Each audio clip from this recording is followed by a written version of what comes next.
Tales of the Empire is out. The 6 shorts had some fun Easter eggs and connections to other Star Wars stories, so here's everything I found in the new series.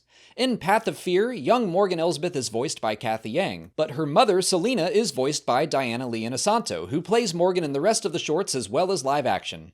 Selena uses green-flamed sickles during her fight against General Grievous, similar to the green-flamed sword used by Mother Talzin in the Clone Wars and later Morgan herself in the Ahsoka series. Morgan is dressed almost exactly like Merrin from Star Wars Jedi Fallen Order, another survivor of the Night Sister massacre. It's a slightly different look from the main Night Sister clan we see in the Clone Wars, so I wonder if Morgan and Merrin are actually meant to be from the same group.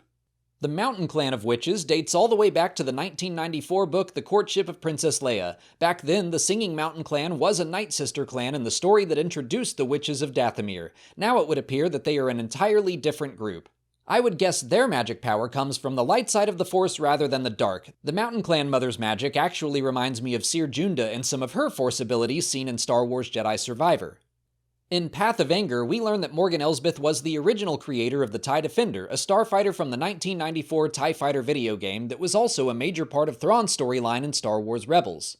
Thrawn appears in this short, still voiced by Lars Mikkelsen. He is an admiral at this point in the timeline. He isn't promoted to Grand Admiral until right before his first appearance in Rebels.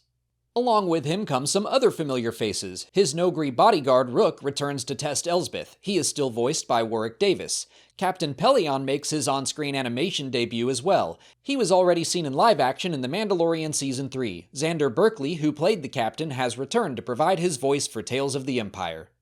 Morgan's Stronghold of Corvus was originally seen as a desolate wasteland in The Mandalorian Season 2. Here we get to see it when it was still a lush forest. Wing, a citizen of the city Caladan, also first appeared in The Mandalorian Season 2. Path of Hate is Morgan's final short, and all her titles are based off of Yoda's speech that fear leads to anger, which leads to hate. Outside of her fortress, we can see the torture stands that were shown electrocuting prisoners in The Mandalorian Season 2. Morgan tells the New Republic ambassadors that she has had a vision of what's to come. She must be referring to the Call of the Great Mothers, which leads her to Peridia in the Ahsoka series. Speaking of Ahsoka, part of her musical theme plays when the New Republic sends out a distress call, hinting at the character's coming mission to Corvus. The call itself is answered by Bo-Katan Kryze, who knew Ahsoka was on the planet and sent Din Djarin to find her there. The New Republic ambassador also tells Wing to be ready to do his part even if it's small, and he does in that episode of The Mandalorian, saving Din's life. In Barriss Offee's first short, Devoted, we learn that the fourth sister's name is Lynn Rakish. She first appeared in Obi-Wan Kenobi. Raya Kilstedt, who played her in the live-action series, returns to voice her in Tales of the Empire. Barriss is taken to the planet Nur on the Scythe, a Phi-class shuttle first seen in Obi-Wan Kenobi.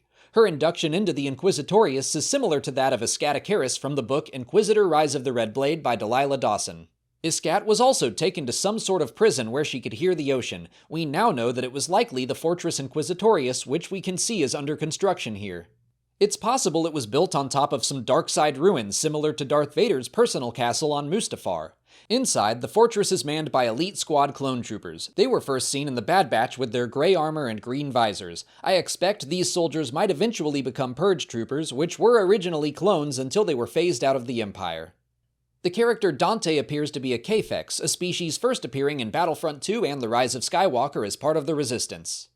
Jason Isaacs returns to voice the Grand Inquisitor. He first played the character in Star Wars Rebels. It's also fun to note that he was one of the Jedi Temple Guards that was present for Barriss Offee's arrest in the Clone Wars. 2 more notable Inquisitors appear. The first is the one in the bird mask seen in Tales of the Jedi. He might be the 6th brother. He at least takes that character's spot from the similar story told in the Ahsoka novel. Marok is also present. He was first seen in the Ahsoka series, and very little is known about him. Also, there's this deep-cut character named Darth Vader. He has a throne in the Fortress Inquisitorius similar to the one he will eventually have on Mustafar. By this point in the timeline, his castle isn't built. In fact, the Inquisitors bounce back and forth between using Coruscant and Nur as their headquarters until the Fortress Inquisitorius is complete. The opening of Realization is reminiscent of the opening of Justice in Tales of the Jedi, which sees Qui-Gon and Dooku, master and apprentice, on a mission. In the final short titled The Way Out, a family is on the run from the Empire because their son is Force-sensitive. Barriss warns them that the Empire would take and use him. We've seen in The Bad Batch, Star Wars Rebels, Obi-Wan Kenobi, and more the continued search for Force-sensitive children to be used in experiments or to be trained as future Force-sensitive warriors. Barriss sends the family off with coordinates to an old friend, saying she'll know what to do. I imagine she is referring to Ahsoka Tano. It's possible she may now be working as part of the Hidden Path. The cave that the fourth sister gets lost in reminds me of the Dark Side cave on Dagobah. What's in there? Only what you bring with you. If you enter with love and hope, you'll be able to find your way through, like the family. If you enter with fear and anger, you will lose yourself.